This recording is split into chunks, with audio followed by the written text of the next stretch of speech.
And welcome back, everybody. It is Tuesday, early Tuesday afternoon, about 20 minutes to 1 o'clock. It is March the 17th. It's St. Patrick's Day. And as you can see, we have two boxes here. I don't plan it this way, but sometimes it just happens. Who's complaining? Not me. I'm going to take a guess here. We've got a Les Paul. We've got an SG. I'm going to guess that this is the SG. We're going to open it first. We're going to do these fairly quickly. As you know, these are mostly for my personal well-being. To make sure that this feels heavy like a Les Paul. Who knows? Where is this? This came from California. They got out just before the heat wave hit. They're having some really hot weather down there.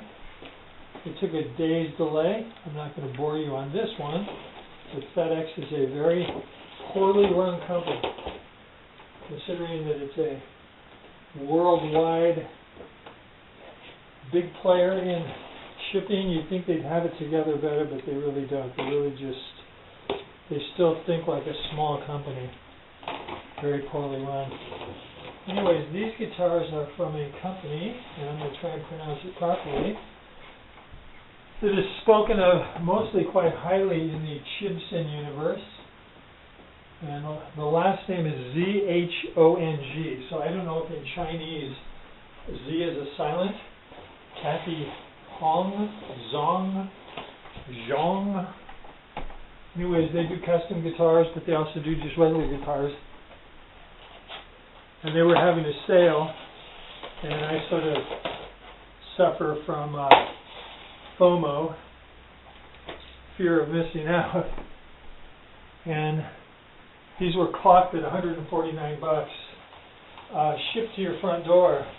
And again, it's always good to consider shipping in your equation, because if you buy something used at Guitar Center, they're going to charge you $20 to ship, and they're probably the most inexpensive of the lot when it comes to shipping. So when you factor that in, this is a $129 guitar. There's just, it's hard to argue with that from a money point of view. Now, if the guitar is a piece of trash, it doesn't matter if it's free. But again, these are people talk about these like they're a step or two potentially above the regular guitars on Temu or AliExpress.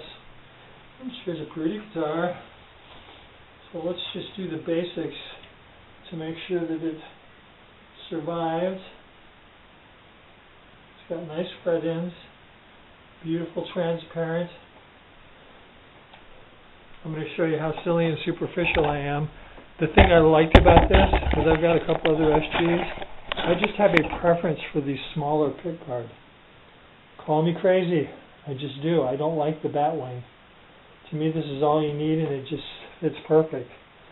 So, the basics, there's no breakage. So I'm just going to go plug this in and tune it up and let it acclimate, and we'll be back in about 10 minutes to check out its partner, but it's a very pretty guitar. Very nice. The color is just really nice. And again, I don't know why they go on and on and on about this, that it's a small pin bridge. It looks like it's got plenty of room for intonation.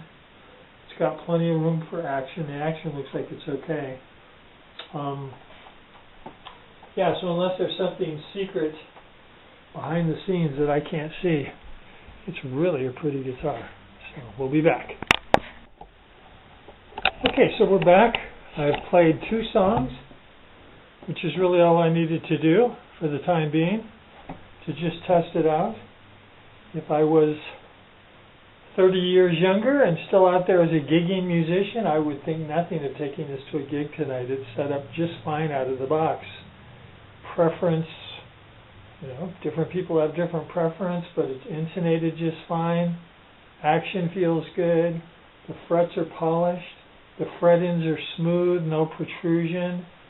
Tuned it up, stretched the strings once, Tuned it up again, holds its tune fine. Stunning. $149 shipped to your front door. Absolutely mind-blowing. It's a beautiful guitar. It feels great. Again, you never really know. The mystery out there is there one factory making all these, two factories? Is every third house in the Guangdong province making guitars? I'll never know. But the consistency on these is just really good. I've been getting nothing but good guitars, minor finish issue, maybe a this or a that, but overall just nothing to be overly concerned about. This has no information on the truss rod cover. Some say SG, some have a signature for Angus Young, depending on what model it is. Most of the ones that I've seen actually say Cathy guitars, but this says Custom Empress guitars. It has the typical 17 serial number on it. They are putting a Made in China sticker over the Made in USA, which, again, I think that they should just call these things Chibsons. I think they should take the Made in the USA part off. Maybe it's some benefit for them to do that. Anyways, we'll be back in the coming days to give more detail, but this is now the 1, 2, 3, 4, I think the 5th SG that I've gotten, and I like them all. And the two that I have right now, I've got the Angus Young Signature Thunderstruck, and it's sort of a novelty having the lightning bolts as the fret markers. But, someone younger than me probably appreciates that more, and that probably makes it more sellable. And again, very superficial. I prefer the smaller pick guard, and the other one that I have has the bat wing, so more than likely it's going to be the one that goes. But we will see in the coming weeks. Anyways, I've got another guitar to unbox, so we will be right back. And yes, welcome back again. It is again Wednesday. It's March 18th, 2026. And this is the second half of the review. These two guitars both came in yesterday. And again, I say the same thing about this guitar. There's no need for me to wait the usual week or two. I've gone over this guitar pretty confident that there's no structural defects. If there's any cosmetic defects when you're paying $149 for a guitar, all is forgiven. The fit and the finish, the frets are polished, the fret ends are nice and smooth. The controls all function properly. There's no buzzing, no humming, no dead spots. It doesn't choke out anywhere. It's intonated. The action's good. Tuners work fine. The nut seems to be cut fine. Again, all the details that can be easily overlooked, not only in a budget guitar, but, I've had guitars that I paid a pretty good price for, and small details were overlooked. In this guitar, they really just, they took care of business. So, very pleased.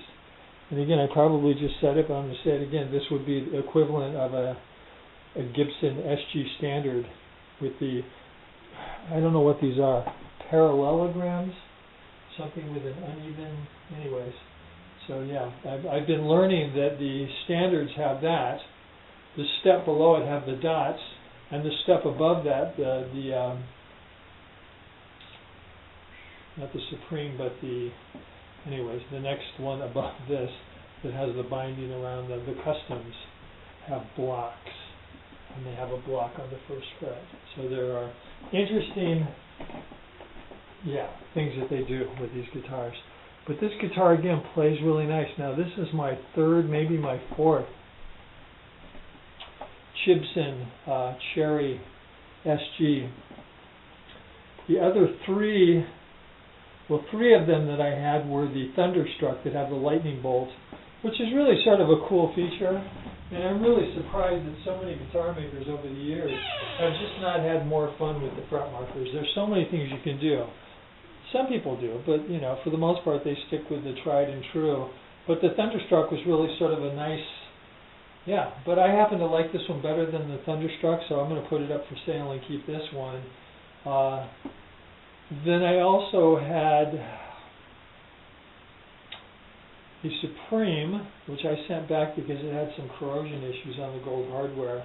It had the block inlays, and it has the block on the first fret. And then I had an SG Junior that had just a single P90, and it had dots. And the guitar that I'm getting tomorrow, which is a replica, which these all are, of the Gibson Melody Maker, which is the bottom line. I mean, it's the most inexpensive Gibson guitar ever made, I believe, and it has just dots, no binding on the neck, just basic. And we'll see how that works out. So I'm going to keep this one out because I'm going to play it tomorrow. I have not played it a full set, so I want to do that, but I'm pretty confident that it'll be fine. But anyways, yeah, another guitar coming tomorrow, and then I have my eyes on another SG custom, and I just can't decide whether I want to get a butter yellow or I want to get a dark red. I'm leaning towards the butter yellow. It's funny how the butter yellow costs $25 more. Same exact guitar. I think it's all about just demand. If they think that people are going to pay more money for it, they charge more money. Because I can't imagine that it costs a penny more to paint it that color. But we'll see. We'll see what's happening. Yeah, so we'll be back in a day or two. I'm pretty sure we'll be back tomorrow, at least with the beginning part of that video. But as always, I thank you for joining us in the land of guitars. It's funny, I sold a guitar to a guy this weekend, and he basically said what I feel. Hey, I like guitars. I do. I would have loved to have had a little guitar store. You know, most of these I sell because I can't keep too many guitars. As you can see, I've got guitars, and this isn't all my guitars. I've got guitars in other places. I hide guitars behind doors, and sometimes if you go in my closet, you'll find more guitars. And yeah, and I know I have way too many. But it's basically harmless. And if I get to play them for a little while and then sell them for what I paid for them, maybe make a few bucks, yeah, it works out fine because I enjoy guitars. It's not only do I enjoy the aesthetic quality of them, but it's like having a piece of art that you can pick up and you can make music, and that really just adds to the value. So anyways, we'll be back when we're back. Thank you again.